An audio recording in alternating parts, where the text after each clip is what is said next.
Hello and welcome to Notes from Backstage. We're your hosts, Lydia and Sophie, two cellists redefining how we approach classical music.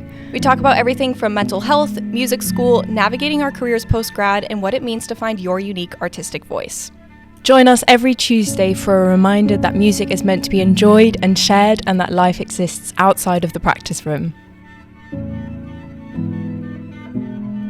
Welcome to this week's episode of the Notes from Backstage podcast. Today we wanted to talk about all things fitness as a musician, how we take care of our bodies in careers that frankly do not historically support physical health and generally don't really have resources for supporting physical health. I think we've gotten a lot better in recent years talking about it and talking about the importance of physical health, but it's definitely something that is lacking. So today we want to talk about the different ways that we prioritize physical health in our own lives, similarities that we've actually found between practicing and training and working out, and then just some practical ways that we can work on incorporating it into our everyday lives, because people are busy and sometimes we don't always have time for a 3-hour gym session every day. So that's what we thought we would dive into today. I find it really interesting because, like you said, our job is a very physical one. And I do find it odd that we don't take care of our health as much as, say, a ballet dancer would. I was at this amazing summit in Vienna in March, all about injury prevention and health, both physical and mental, for musicians. I learned so much. It was great.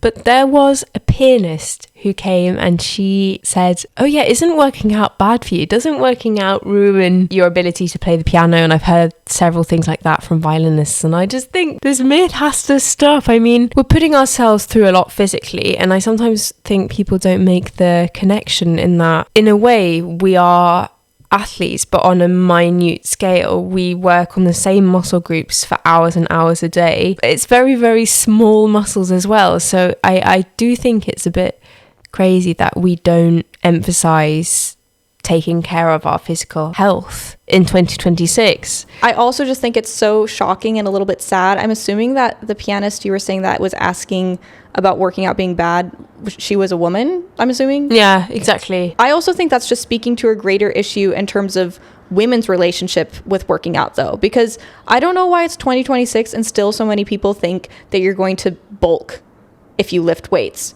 Do you know how much weight you have to be lifting consistently in order to actually bulk? So much weight. And the benefits of lifting a little bit of weight are still very great, but you have to be so consistent in the gym to actually look like a gym rat. And I don't think people understand that. No, we want strong, healthy bones and to be able to do everything we want to do without hurting ourselves. But to go back to your comment, I have actually heard this from old male violinists as well, that it ruins your flexibility or whatever, you get too stiff, which is just total nonsense. Anyway, I remember I got to the point in my undergrad where I realized, I think I was playing Dvorak, I was just like, I am going to have to start strength training if I am going to get through this in one piece and in a safe way. For those people who don't know, Dvorak Cello Concerto is about 40 minutes long and very technically demanding. Same goes for Prokofiev Sinfonia Concertante and the Shostakovich concertos. I actually remember Kian Soltani, cellist, saying that his teacher, Franz Helmerson, told him to prep for Shostakovich 1 by running every other day or something like that. And he has a point. There's a certain stamina you have to also have built up in order to be able to play these concertos, both having played them through and then just also general aerobic fitness. And I just feel like that's totally overlooked. That's also just so funny to me, your point about Kian running physically multiple times a week while he's also running through Shostakovich concerto, because I also think, in addition to the obvious cardiovascular and healthy benefits that you can get from that, it's also so good to train your system to work well when your heart is under pressure. Yes. That's actually such a big benefit to doing cardio, because weightlifting is kind of its own thing. And then I think cardio, running, whatever you choose to do to get your cardio in is a separate thing. But they actually both have so many benefits. And I think because I've become a bit of a runner in the past couple of years, I now work so much better when my heart rate is pumping. Yeah, but there's something to be said. I remember I've learned a lot about pushing through to the end of the workout, the cycle or the run helps me get used to that feeling, so I'm able to push through to the end of Shasta 1, you know, that last page where you're literally you've gone to a bear claw holding onto the bow, and you're used to pushing through, not as in injury pain, but the lactic acid building up kind of pain. Well, and that's what I was just going to say too, is that I think you then become more attuned to what is pain versus what is discomfort, and what is sustainable discomfort versus what is, this is a red flag, because those are very different feelings. Yes. Are there any particular moments in which you felt like helped you realize that? I actually have a kind of maybe traumatic story about how I learned that I was pushing my body way too far. Oh no. I mean, it's a podcast, so I can make a long story long. Basically, when I was 12, I was in a car accident, pretty bad car accident, rear-ended from the back at a stoplight by a drunk driver. Oh my God. And because I was 12, I was sitting in the back seat, so I got the brunt force of the impact. Car was totaled. We were fine, but I, had to go to the doctor and stuff after that, and I had pretty severe whiplash from it. And we thought that we had fixed it, went to a chiropractor. I don't know that I actually got x-rays done or anything. I didn't have any broken bones or whatever, but it was some pretty severe whiplash that I had. And then that summer I went to a summer festival where I was obviously practicing a lot. It was one of those where you had to practice 4 hours a day, plus you were having rehearsals and your lessons. And so I was playing a lot, and 12 is young. Your body is young. It's still growing and changing. You're just kind of at a vulnerable point, physically, I think, at that age. And I was always a very skinny kid as well, so I just never had a lot of muscle on me naturally. So I was a bit of a twig 12-year-old lugging around a 20-pound cello case, practicing a lot every day. I'm so glad those years are behind us. Literally, I was I'm kind of scared that I'm closer to 30 at this point, but I also do not want to be 21 or under ever again, so it's fine. I'll let you get back to your story in a minute, but that's also a reason why I started working out, because I just could not carry my cello without getting incredible back pain, because I'm 5'8", but still the cello is long. I also have a really light cello case, but then once it's been on your back for 4 hours, or I'll come home and see that I walked 10,000 plus steps in a day, but I realize I did all of that with a cello on my back, and I'm that's a lot. The biggest thing that's helped me is this hip belt extension, but let's go into that later. Back to your story. Sure. Yeah. So anyways, I was at this festival, and I woke up, I think maybe 3 weeks into this 4-week festival, woke up, could not move my arms. They just felt frozen. I just remember feeling very sort of discombobulated from my body. I was sort of what is happening here? And it just hurt when I would extend them completely. If I was trying to extend either one of my arms all the way, I was in pain. I want to say it was, I can't even remember at this point which arm was worse, but long story short, both arms were in pain. It was probably my left one, if I am remembering correctly. So I basically went the last week of the festival not really playing that much, and then came back, went to go see a sports physical therapist and sports doctor upon coming back.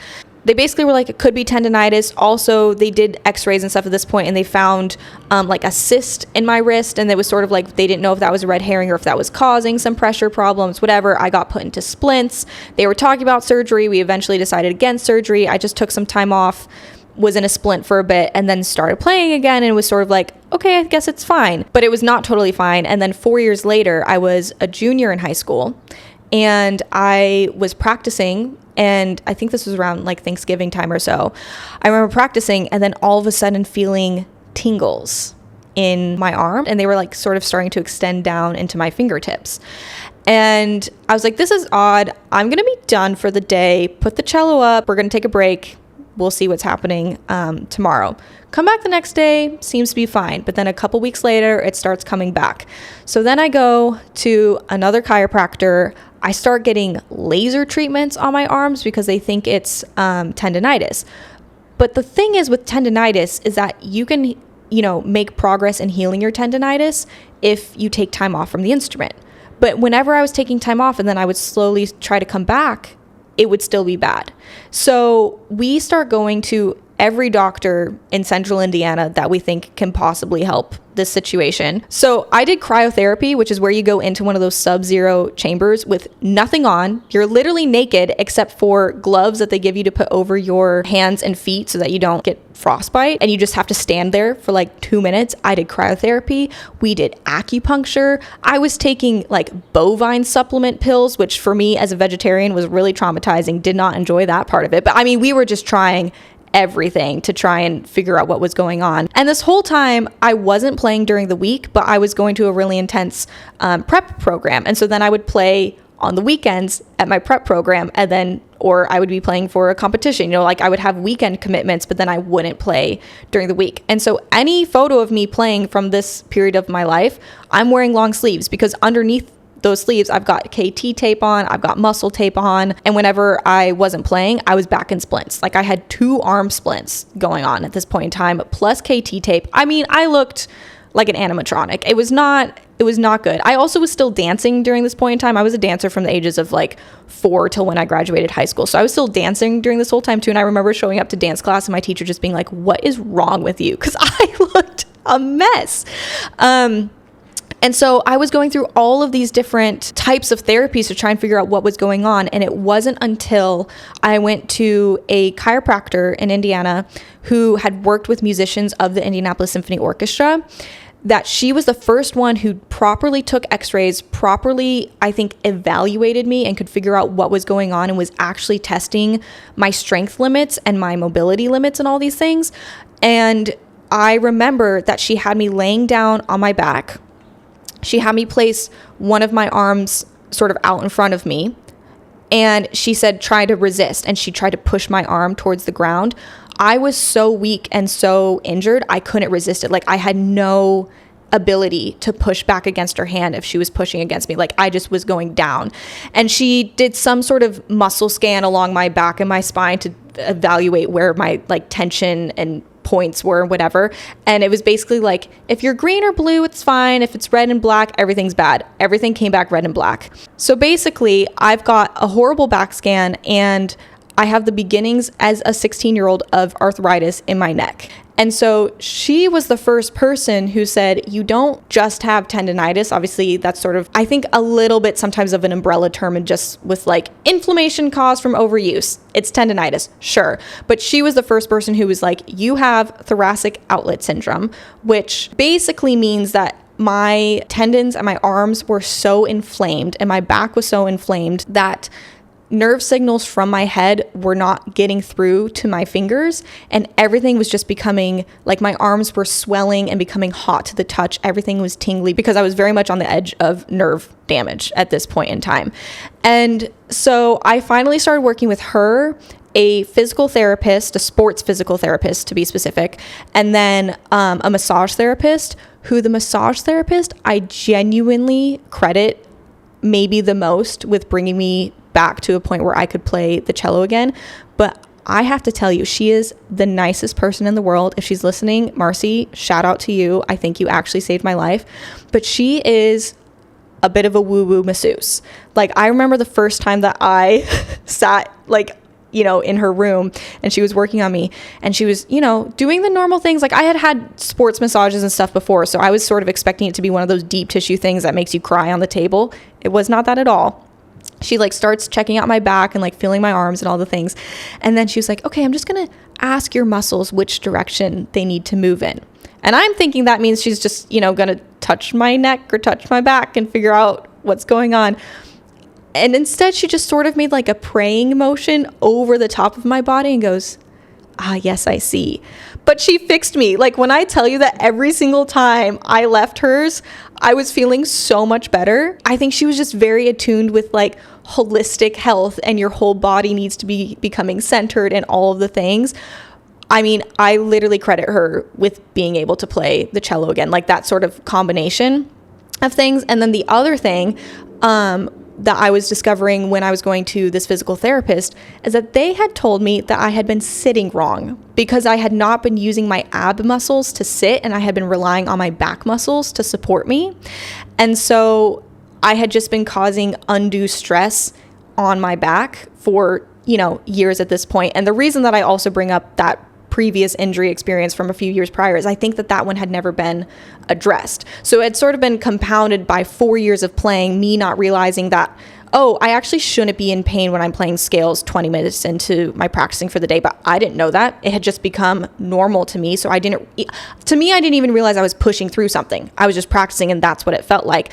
Got to a point where it had gotten so bad that I ended up taking basically a full year off of normal playing and ended up taking a gap year before I went to college, because I had to take an extra gap year in order to be able to prep for these auditions. And I am totally comfortable talking about it now, even though, I don't really care if it's taboo or not. This happened now 10 years ago, and I'm now so healthy and I'm in good shape for playing. Like, I don't mind talking about it on the internet, but I just think it goes to show that things can become normalized that are actually hurting you, and you might be doing something in your everyday life that you don't even realize is a problem. That sounds like such a horrible experience. I'm so sorry you had to go through that.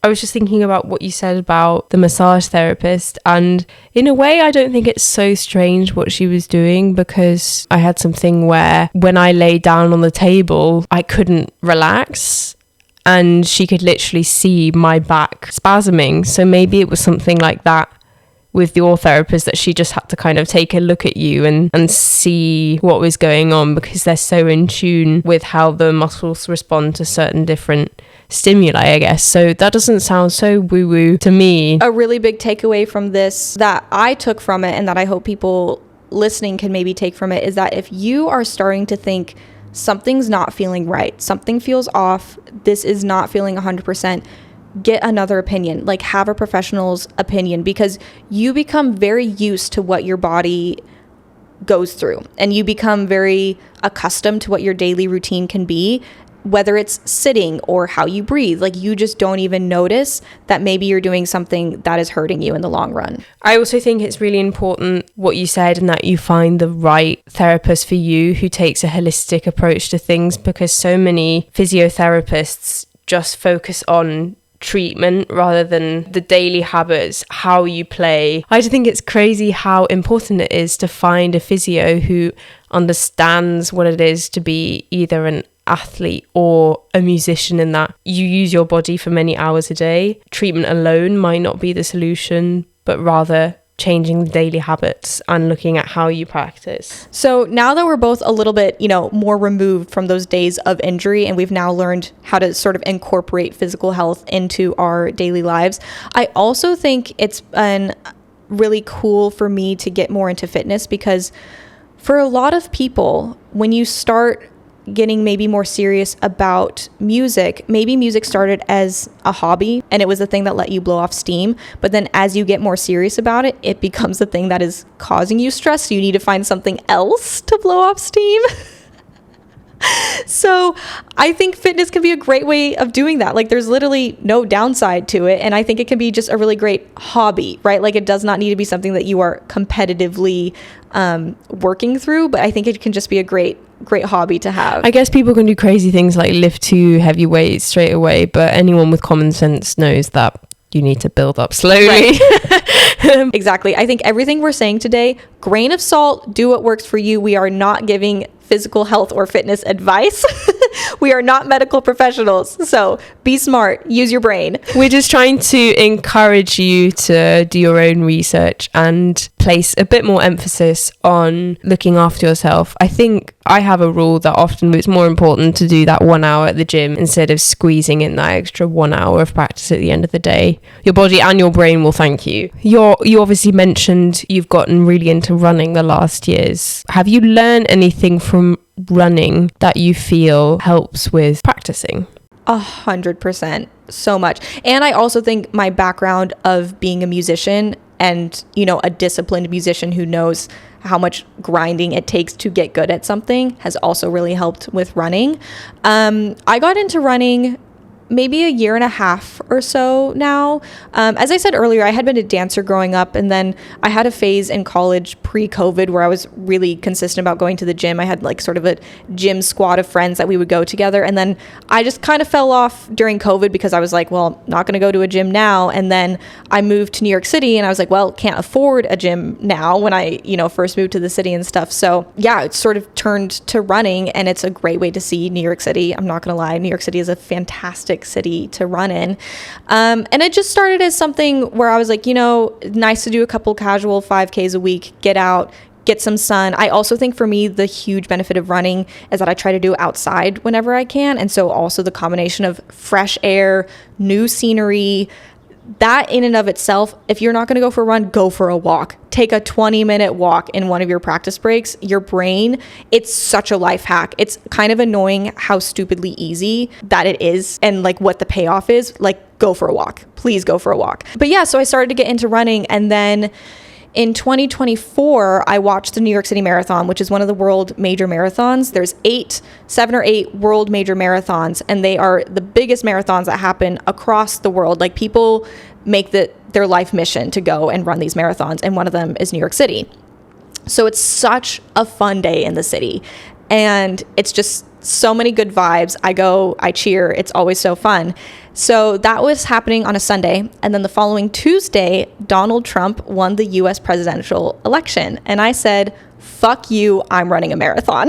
That's like literally how I started to get into it. Do I need to not say fuck you? Is that too bad? You can say whatever you want, love. Okay.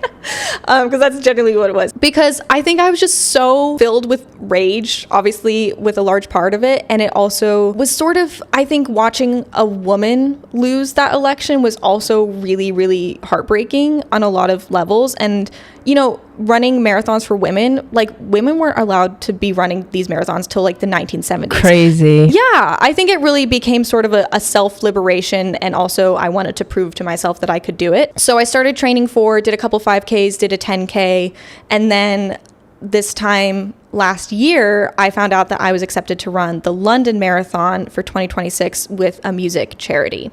London Marathon is a really big charity marathon. A lot of people there have bibs with charities, and it's the biggest annual global day of fundraising. So they raise millions and millions of pounds. How lovely. Yeah, millions and millions of pounds that they raise for really, really incredible charities. So when I was accepted to it, I knew that I was going to be very disciplined with my training, because I am not somebody who can just wake up and be like, oh, I'm just going to do this. That's just not my personality. I will have an idea, and then I'll be like, I want to do this, and then I have to have plans and take the steps and execute it in that way. I'm not somebody who is completely spontaneous like that. So when I got accepted, I was like, I am going to be training for this. I should also say at this point, I had run a half marathon as well. So I had been slowly, like ramping up my distance. So I started training for it in January of 2026 for an April 2026 marathon. I did 17 weeks of training. And I think my background in practicing and knowing what it's like to show up to do something every day was so useful with it, because when you're doing long distance running, you have to get really, really used to being disciplined, being consistent with it, and you have to get used to being bored, because I was reaching the point where I was running a half marathon plus every weekend, and I'm not the fastest runner in the world. That's not the point of why I run. So for me, a half marathon, I'm going to be out there for at least 2 hours, right? Like, I'm going to be out in the streets for a while. And I also was forced, because these training sessions would take so long, and I was also strength training in addition to it, because you can't train for a marathon without strength training. Kind of with practicing, like, you're just going to be headed straight for an injury if you're not taking care of yourself holistically. So I was running 4 times a week, strength training generally twice a week. Sometimes those days were doubled up. Sometimes, I was having a day off here or there. I mean, I would always have a rest day, but I would say I was generally working at like 5 days a week, basically at the end of the day. And because those training sessions took so long, they had to go in my calendar. So I actually synced my training app into my Google Calendar so that I was literally like set aside time in my calendar, because otherwise I was like, it's not going to get done. I'm not going to have time to do it. But if I don't get it done, I'm going to be worse off in the long run. Like, I also knew that I was like, I'm going to regret it so much if I don't get this long run done, if I don't get the strength training session done. Like, it's only going to have a negative effect. And so I think because I was really used to being self-motivated and disciplined and scheduling things into my calendar, that really sort of impacted my physical training, like for the marathon. And then I think on the flip side, the way that training benefited my practicing, I think I got a lot better at sticking it out. Because sometimes when you're on mile 8 of a 15-mile run, you go, 8 miles is pretty long. Maybe I should just be done. And then there's that voice in the back of your head saying, you can do the 15, you just don't want to. And so being able to push through that and be like, I can do another hour of this thing that is, I'm already tired. I kind of am cold because I was training in New York City winter. So I was cold because I was either cold or I was on a treadmill in a gym. Like, it was, I ran a half marathon on a treadmill. It was pretty bleak there for a while, but I really learned mental fortitude. I think that's really the thing that came through from the physical training, even more so than the physical benefits of it, is I got so tough in my brain. Because I think with long distance running, you have to be. When you know that there's going to be a point in a race where you go, okay, only a 10K left, but you've already run 20 miles, that, you have to be set up for mentally more than physically, I think. It's that thing of that your brain is the thing that gets in the way, but your body is capable of doing amazing things. It's also the same thing as to why we mess up in performance. It's not that you can't do it, but your brain is just getting in the way. Yeah, exactly. But what about you? What are things that you've maybe taken away from the gym that have related to practicing, or vice versa? Oh, I've learned so much about practicing from going to the gym. First of all, that I'm going to plan my practice as I would plan my workout. I know what I'm going to do. I know what exercise I'm going to do. I know how many sets I'm going to do, how long I'm going to work out, when I'm going to take breaks. It's been a life changer because I don't just go into the practice room and I'm like, oh yeah, maybe I'll just see how I feel. I feel like that panic practice is just not as frequent. And the other thing is that you don't suddenly go from lifting, 5 kilograms to 10 kilograms, right? So same with, you wouldn't go from practice something really slowly and intentionally to suddenly doing it full speed. Also, some mental thing. I was having this problem when I was performing where I would always mess up the last page. It was really weird. It was if I would kind of get to the end and I'd be like, kind of like what you were saying with the running. You're like, oh yeah, almost at the end. Done. I can relax now. In so many concertos, the last page is the hardest. I remember a performance psychologist said to me, when people are doing races, they always visualize the finish line 5 meters ahead from where it actually is, so you don't give up until you're way past the finish line, because it's when people see the finish line that they give up because they think they're done, but they're not. So there was this thing which she would tell me, it was like, visualize getting over the line, and that for me, over the line meant when I stand up to take the bow, that I'm pushing and fully concentrating right until the point where I stand up. I practiced that a lot when I was doing things like cycling or running. You just need to, like you said, you need to practice it mentally in slightly lower stake situations in order to then be able to apply it in high stake situations like performance. That I found really fascinating, that I can practice for my performances when at a spinning class or something, I really liked what you were saying about both the finish line and then the mental aspect of it, because when I was out doing those really long runs, like, it would be,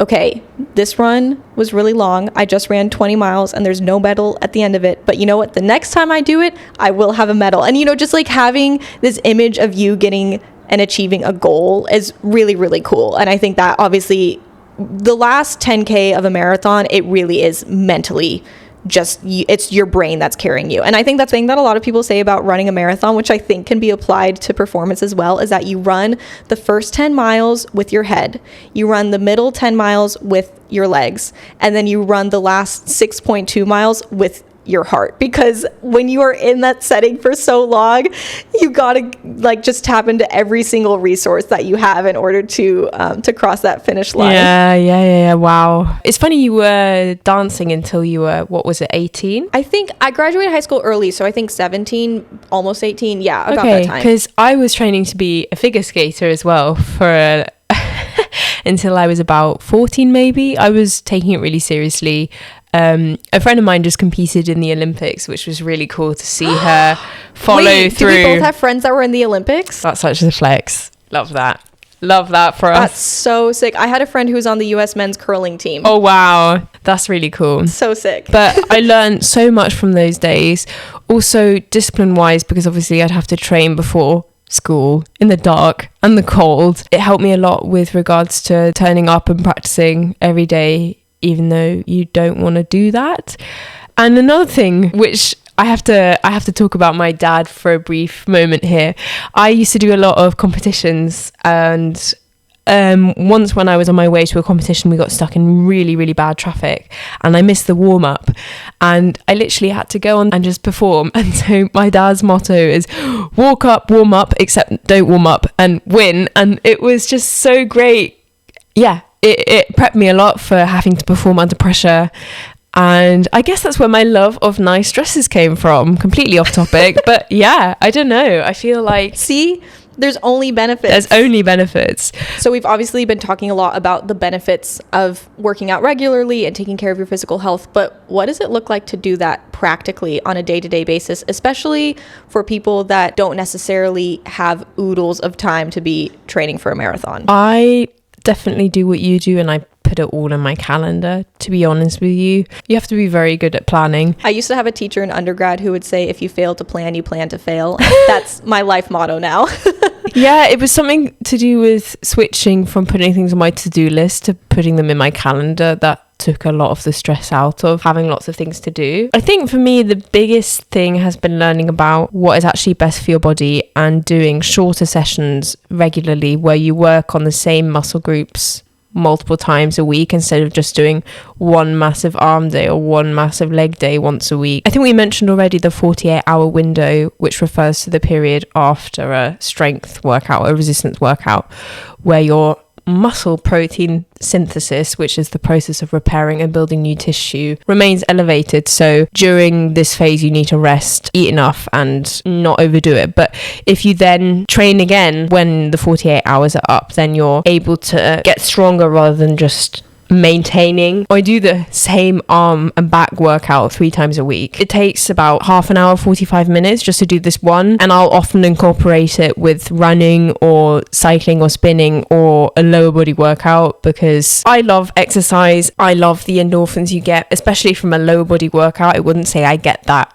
relief from lifting upper body. Do you know what I mean? No, I think that's very common for women, especially. Like, I would love to squat any day over doing bicep curls. Give me a heavy lower body session any day. That has really changed the way I approach structuring my workouts. I think a physio said focus on doing full body workouts more than you do like a massive leg day and a massive arm day, because you want to keep that 48-hour window, which I didn't know. I was always just doing like one arm day a week, one full body, one lower body, and then I was running and cycling a lot. And I was like, why am I never getting stronger? Yeah, I think taking the time to learn what's actually effective and then making it efficient is the life hack for it. And another thing I've learned a lot is that, for example, I do a lot of shoulder strength stuff now, but you have to be very careful with shoulders, of course. So I do a lot of eccentric exercises. So you're kind of trying to put the brake on lowering something instead of just letting gravity take over. And that can often be a much safer way to do rotator cuff exercises, for example. Stretching is very important. And then actually, this is maybe a bit woo-woo, but I try to take a bit of time to just do those body scans where you're just very in touch with how you're doing physically. If there's anything where you feel tension, because a lot of the time you can release the tension by thinking about it. I remember my physio would do this thing where she would be giving me treatment, but she'd say, picture the muscle melting like butter, and then it genuinely would. You can do a crazy amount by visualizing. And I also think there was this study where they got some people to work out 3 times a week and then another group of people to work out once a week and then just visualize working out the other 2 times. The people who visualized working out got stronger than the people who just worked out all the time. No which way. Is crazy to me. That's insane. Isn't it mind over matter, right? The brain is powerful, but that's crazy. And I don't know whether this falls under this episode topic per se, but mental practice instead of just using your body all the time has also improved my physical health a lot. And obviously cardio is super important, and as we mentioned earlier, helps so much with stamina while playing, but we don't need to go into that more than we already have. But I wondered if you also had some thoughts as to ways you incorporate fitness into your everyday routine, Miss Marathon Queen. I think something that is also important to consider with all of this that we've been saying, I don't agree with this for everything, but I think in this aspect, that saying that's like, anything worth doing well is worth doing poorly. And that to me can just be not saying that you're going to fail at something, obviously, but if it's a situation of, hey, you don't have time to go to the gym for an hour, but you do have time to, instead of, maybe for me, instead of taking a subway in between students, I walk there. And that just means that I'm outside moving my body for 30 minutes. Like sometimes I will schedule my students knowing that I'm planning on walking in between them, because that is my time to move, to be outside. Do you know what I mean? And that's a way of incorporating it into my daily life where it's like, hey, I was going to be out anyways. Maybe I can turn this into a walk. I'm very privileged in living in New York City that I can do that. But I've had a really, really, really stressful May and beginning of my June, and I've mostly been walking. Like I have not been in my gym era 5 days a week the way that I would like to be, because I've just had too many life things going on. That being said, I've still been hitting about 15,000 steps a day because I'm walking everywhere that I can. So that's sort of my other, I guess, piece of advice is like, make it work for you, because if it doesn't work for you, then you're not going to be able to sustain it. And if all that you can do is go outside and go for a walk, go outside and go for the walk. There's that book, Atomic Habits. It's that 1% better every day. Yes. And I think people who try to build these habits, I think he was talking about some guy who just practiced for a week, just going to the gym, not doing anything, just the act of going to the gym, and then he would leave. But I love that, just doing 5 minutes or just walking a bit instead of going, oh, today was a failure, I'll do it again tomorrow. And if you don't have the privilege of living in a walkable city, but you have a show that you like to watch every night, do some ab exercises while you watch the show. You know what I mean? Like figure out a way to just get some form of movement that works for you. I saw this reel on Instagram that was someone walking on a treadmill while knitting and watching TV, and the caption was, me getting all my hobbies done in 1 hour because the day's not long enough for me to do all of them. And I just thought that was so good. There's this creator on TikTok that has created the concept of cozy cardio, and it basically just means that when she gets up, she has like really low lights on and she plays soothing music and she's in comfy sweats, and that's how she gets her cardio in, because that's what works for her. So I think whatever works for you, I always feel more motivated if I've got a cute outfit on. Doesn't hurt to feel good while you're working out, so just like figure out a system that is actually sustainable for you and is not trying to beat an Olympic world record every single day. Because I think that's the other thing with this, is sometimes when you have a high achieving personality and you're used to being like, I'm going to try to be the best at this thing, fitness does not have to be that. It can be something that's literally more for your mental health than it is for anything else. And it's just about you showing up for yourself. And I think that is actually really, at the end of the day, kind of a form of therapy that I would highly recommend. I actually have one more tip before we wrap up today for people that are maybe intimidated by a gym or have never been in one before, because it can be a very intimidating space to be in if you're not used to it. Go to the gym, get on a treadmill or a cardio machine, and very lightly use it for 10 minutes, like walk on the treadmill for 10 minutes and just look at what people are doing. Not in a creepy way, but be like, oh, how does that machine work? Where are the mats? Where are people putting their dumbbells back? Just use it as a time to observe, and then you can feel a little bit more comfortable once you are actually also lifting weights and doing some other things other than just machines. But that would be my tip for people that are maybe new to the gym. I think that really nicely rounds off today's episode. Thank you so much for listening. If you have any questions or any particular workout tips or physical or mental health tips you'd also love to share with us, please write us at notesfrombackstagepodcast@gmail.com or send us a DM on Instagram, Notes from Backstage Podcast. And wherever you're listening, if you want to give us a thumbs up or drop us a comment or subscribe to follow, it actually really, really helps us with pushing this out to more people so that more people can hear our voices and hopefully find some inspiration or just honestly camaraderie at the end of the day. That's really what we're here for. So with that being said, that's all we've got for this week, and we'll see you next time. Bye.